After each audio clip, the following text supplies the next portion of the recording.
সরকার দলীয় কেউ যেন এই সমস্ত অপরাধের দায় দায়িত্ব না নিয়ে অপরাধীদের পাশে না দাঁড়ান। যদি অপরাধীদের পাশে সরকারি দলের লোকরা দাঁড়ানো শুরু করেন তাহলে এই সমাজ থেকে অপরাধ দূর করা একেবারেই অসম্ভব। তারা যদি সদিচ্ছার পরিচয় দিতে পারেন সমাজটা ভালো হবে, আমরা এটা আশা করতে পারি। আমরা দেখতে চাই যে সমাজ ভালো হবে ইনশাল্লাহ। প্রথমবারের মতন বিরোধী দল নেতা হিসেবে নিজের জন্মস্থানে আসলেন, অনুভূতি তো নিশ্চয়ই আছে, যদি একটু ব্যক্ত করতেন।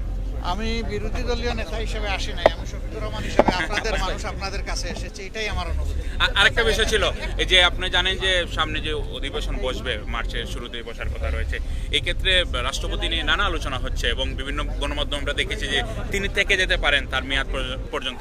আপনারা বিরোধী দল নেতা হিসেবে আপনারা কি অভিশংসন জানাবেন কিনা অধিবেশনে রাষ্ট্রপতির আমরা এই অভিশংসন? ব্যাপারে এখনো দলীয় ফোরামে সেরকম কোনো বড় পরিসরে আলোচনা করি নাই। আমরা সবগুলা বিষয়ে আলাপ আলোচনা করে যেটা দেশের জন্য কল্যাণকর হবে, মঙ্গলজনক হবে, সেই সিদ্ধান্তই নেব।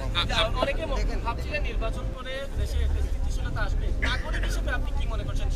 মানে এখন যে পরিস্থিতি, দেশ আইন শৃঙ্খলা সব মিলে কি মনে করছেন? ওই যে বললাম, অবস্থা ভালো নেই এবং এর জন্য ইতিমধ্যে সরকার দলের কিছু গুরুত্বপূর্ণ দায়িত্বশীল ব্যক্তি এমনকি মন্ত্রী পর্যায় থেকে এমন কিছু কাঁচা কথাবার্তা বলেছেন যেটা সমাজকে এখন অস্থির করে তুলছে এবং অপরাধকে উস্কে দিচ্ছে।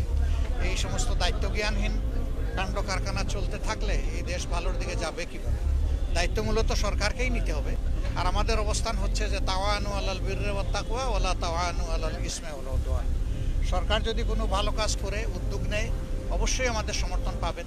কিন্তু সরকার যদি জনগণের ক্ষতি করে, পরিবেশের ক্ষতি করে এবং আল্লাহর দিনেরও কোনো ব্যাপারে যদি সরকার বিপক্ষে দাঁড়িয়ে যায়, আমরা সেখানে ছাড় দিয়ে কথা বলব।